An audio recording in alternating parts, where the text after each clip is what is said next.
जय हिंद दोस्तों, welcome to aspirant clinic. हम आगे से डिस्कशन स्टार्ट कर रहे हैं।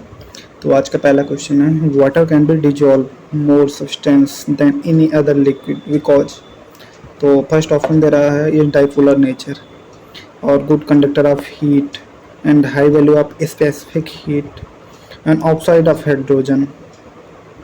इस टू जो कह रहा है ऑक्साइड ऑफ हाइड्रोजन, तो इसका आंसर डाइपोलर इन नेचर है।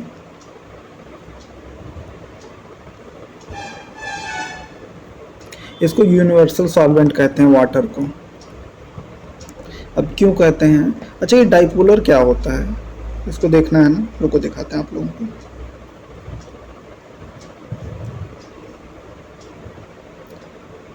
Now I will bring the charged polyethylene rod towards the stream of water.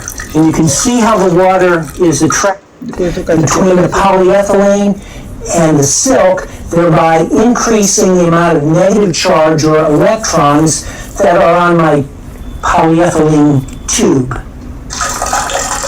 I again have the water flowing, and now I will bring the charged polyethylene rod towards the stream of water. And you can see how the water is attracted to the rod.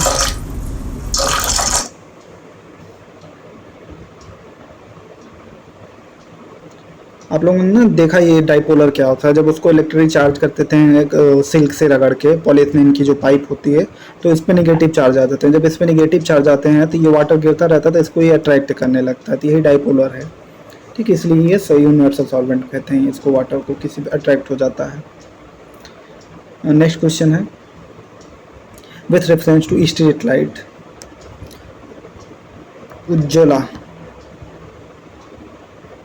उजाला योजना बहुत चली थी, उसी से related पूछा है। Street light एक होता है सोडियम लैंप, एक होता है एलईडी लैंप। सोडियम लैंप होता है जो येलो वाला होता था पहले, येलो लाइट, और एलईडी अब जो वाइट लाइट देती है, लगभग वाइट जैसी लाइट देती है। तो दे बोल रहा है sodium lamp produce light in 360 degree.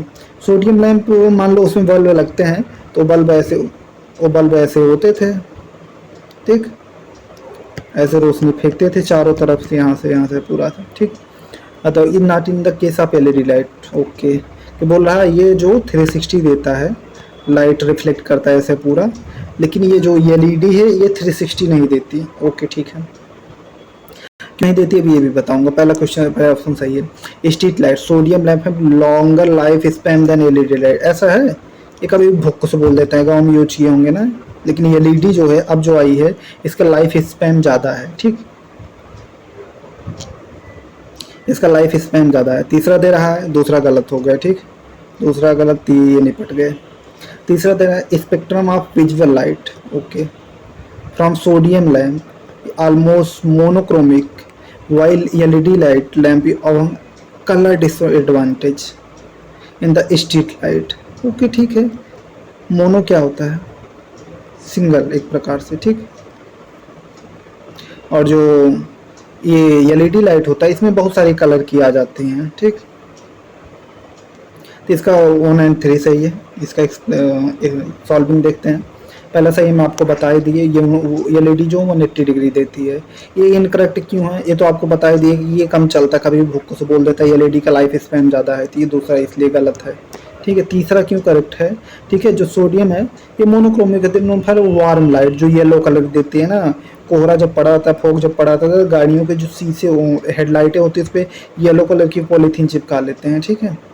बल्कि जो LED lamp significant colour advantage रहता है, ठीक है। वेरियस कलर टाइप के बनाए जा सकते हैं। नेक्स्ट क्वेश्चन,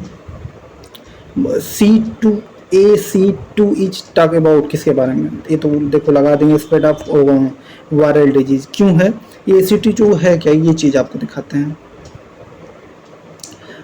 ये क्यों आया को SARS-CoV-2 फैला था ना, कोरोना वायरस, कोविड-19 के टाइम, इसलिए ऐसे वायरस होता है, वो जो स्पाइक्स ऐसे निकले रहते हैं, ठीक, वही AC2 है, ठीक है, जो स्पाइक्स ऐसे निकले रहते हैं, ठीक है, जो प्रोटीन वाले स्पाइक, ठीक, जो निकले रहते हैं प्रोटीन वाले स्पाइक्स, उन्हीं को AC2 बोलते हैं, ACE2, ठीक। इसका पूरा नाम ये है।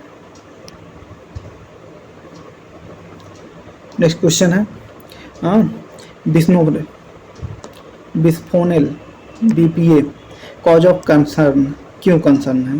देखो जो हेल्थ चीज़ है, हेल्थ जो है टॉपिक वो इम्पॉर्टेंट है, उससे कोई न्यूज़ में कुछ भी हो तो उसको कॉपी न्यूज़पेपर से कहीं न कहीं आप लोग जरूर पढ़ते रहना। तो पहला स्टेटमेंट दिया लो डेंसिटी ऑफ पॉलीएथिलीन, ठीक है, पॉलीकार्बोनेट दे रहा, ठीक, पॉलीएथिलीन, हाँ, टेरेफ्थेट और पॉलीविनाइल क्लोराइड, ओके। तो इसका आंसर सही है, पॉलीकार्बोनेट है। इसको दिखाते हैं आपको रियल वर्ल्ड कहाँ आप लोग एक्सपीरियंस करते हैं, ठीक है। बिस्नॉल, बिस्फेनॉल, ये केमिकल होता है यूज कार्बोनेट प्लास्टिक बनाने में, जैसे जो हार्ड प्लास्टिक होती हैं, हार्ड प्लास्टिक क्यूट सी बॉटल देखने के लिए, फूड कंटेनर, जैसे बहुत सारे बड़े बड़े चीज़ों में फूड भर के आ जाते हैं। मान लो रसमलाई आपने पैक कराई, जो चीज़ के बनते हैं उसमें बिस्फेनॉल यूज होता है, ठीक है, जिस बॉक्स में भरते हैं। इपोक्सी जानते हैं आप? नहीं जानते? चलो ठीक है, इपोक्सी हम आपको बताते हैं। इपोक्सी वुडन फ्लोरिंग जहाँ होती है, वुडन फ्लोरिंग जहाँ, उस पर इपोक्सी लगाते हैं। और आप यूट्यूब पे सर्च कर लेना, इपोक्सी की ये फ्लोरिंग होती है, लिक्विड आता है पूरा ऐसे फर्श पे डाल देते हैं, फिर उसको एक शेप में करके उसको डिफरेंट कलर भी कर देते हैं, फिर उसको प्लेन कर देते हैं, फिर वैसे एक जम जाती है इपोक्सी, तो वही होती है बिस्फेनॉल।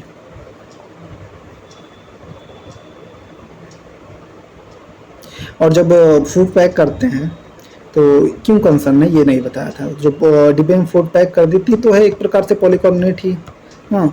तो जो भी फूड पैक कर देंगे फूड के साथ कुछ ना कुछ हल्का मात्रा में रिएक्ट करेगा, इसलिए इसको कॉज ऑफ कंसर्न है। नेक्स्ट क्वेश्चन है टेक्सोन, ठीक, ट्रेक्लोसोन, ट्रेक्लोसोन क्या चीज़ है? तो आंसर आपने देख लिया, फूड प्रिजर्वेटिव फ्रूट रिपिंग के लिए। अच्छा देखिए, जाके आप खोजो जो फूड रिपिंग कराई जाती है आर्टिफिशियल एक भर के, उसमें कौन सी चीज़ डाली जाती है? रीयूज प्लास्टिक कंटेनर या टॉयलेटरीज क्या होती है? टॉयलेटरीज मतलब जो टॉयलेट में चीज़ें यूज की जाती हैं, लगभग पेपर हो गया, ब्रश हो गया, कोल पेस्ट हो गया, अदर सोप हो गया, शैम्पू हो गया, अदर जो चीज़ें होती है तो उसको टॉयलेटरीज बोला जाता है, वहाँ जो प्रोडक्ट यूज होते हैं। तो देखते हैं क्या क्या ये सारे टॉय, देखो ब्रश है, चाकू है, प्रकार से कीबोर्ड पे भी यूज करते हैं, ठीक है। वॉल पे टेक्सचर जो बनाए जाते हैं वो है, ये देखो, ये कॉस्मेटिक्स हो गया, वॉशरूम में हाथ धुलने की जो सोप आता है उसमें सब में चीज़ होती है। तो ये एंटीबैक्टीरियल एंटी फंगल होती है, यूज की जाती है कि इन पे प्रिजर्वेटिव पे ज़्यादा समय तक चलें, ठीक है, इसीलिए ये भी कॉज ऑफ कंसर्न है। नेक्स्ट क्वेश्चन है with one of the following is a reason why astronomical distance are measured in light year. Body distance में stellar body do not change, गलत होती है चेंज, क्यों? घूम रहे हैं सारा। Gravity of stellar body do not change, क्यों चेंज होती है? कुछ ना कुछ चेंज होगा, उसके स्पीड में किसी चेंज होगा, जैसे हमारे ऑक्सीजन की वजह से जो ग्रेविटी बनी हुई है एटमॉस्फेयर में, तो कुछ फर्क पड़ेगा ना। मेन रीजन है जो लाइट की स्पीड है वो नहीं चेंज होती, 3 पॉइंट है समथिंग, देख लेना आप लोग। और नेक्स्ट क्वेश्चन है beard of parliamentary democracy based on British model, how does E model different from उनके मॉडल से, क्या है? देखो रिगार्डेड लेजिस्लेटर, पहले आंसर देख लो, 1 और 2 क्यों दोनों सही है। ब्रिटिश पार्लियामेंट सुप्रीम है, ठीक है, हाँ सुप्रीम सॉवरेन है, लेकिन हमारे यहाँ पार्लियामेंट सुप्रीम सॉवरेन नहीं है, कॉन्स्टिट्यूशन है सुप्रीम सॉवरेन, ठीक। कॉन्स्टिट्यूशन सुप्रीम है इसलिए पार्लियामेंट लिमिटेड है, ठीक है, पहला सही है। In India matter related to constitutionality amendment and act of parliament are refer to constitution bench and supreme court, ये बात सही है। अभी हाल की एक न्यूज़ बता रहा हूँ, 133 कॉन्स्टिट्यूशन अमेंडमेंट की वैलिडिटी को चेक किया जा रहा है सुप्रीम कोर्ट के द्वारा। अभी चीफ जस्टिस ऑफ इंडिया ने इसको अनाउंस किया। तो ये आपने देख लिया है कि सोनंद भारती बेसिक स्ट्रक्चर आया था, सुप्रीम कोर्ट को करना है, ये सब चीज़ें हैं, देख लेना आप लोग। पॉलिटिकल एकदम 1 नंबर चैप्टर है, जरूर जाके देख लेना, ये सब चक्करों में मत पढ़ो, ठीक है। उसमें जाके पढ़ लेना, हम आपकी करा रहे हैं, क्वेश्चन पूछता कैसे कैसे करके, बस ज़्यादा मत देखो इधर। प्रीवियस करने के बाद इसके बाद एनसीईआरटी उठाना, तब पता चले कहाँ कहाँ से क्वेश्चन आ रहे हैं, कहाँ कहाँ पॉलिटी उठाना, तब पता चले कैसे क्वेश्चन आते हैं, ठीक। नेक्स्ट क्वेश्चन है right to privacy protect under किस आर्टिकल है? 21, ये तो सब जानते हो। ठीक है, चलो फंडामेंटल राइट कुछ और आपको याद दिलाते हैं। ठीक है, जो 12 से 35 तक आते हैं, पार्ट थर्ड में है। 12 से 35 तक आते हैं पार्ट थर्ड में। इक्वालिटी 14 से 18, फ्रीडम 1922 22 में ही है। आप जब थाने बैठा लिए जाते हैं 24 घंटे के अंदर मजिस्ट्रेट के सामने पेश करना रहता है। ठीक है, यही 22 ही बचाता है आपको। 23 से 28 लेबर उबर या सारी चीज़ें इसमें। फ्रीडम रिलीजन 25 से 28 है, जो दुर्गा पूजा और ताजिया ताजिया चलता है तो इसी के अंदर आता है, राइट टू रिलीजन के अंदर ही आता है। ठीक है, एजुकेशनल राइट 29 चीज है। कॉन्स्टिट्यूशनल रेमेडी जानते हो, जो रिटें हैं, जो हमारी रिटें हैं वो इसी के अंदर इशू की जाती है। और रिट इशूइंग पावर जो हाई कोर्ट की ब्रॉडर है देन सुप्रीम कोर्ट की। ओके, नेक्स्ट क्वेश्चन है, इसको पढ़ लो चाहे मन करे तो देख लेना, ये क्वेश्चन यूपीएससी के द्वारा ड्रॉप कर दिया गया है। ठीक, चलो दोस्तों, जय हिंद दोस्तों, आज डिस्कशन इन करते हैं।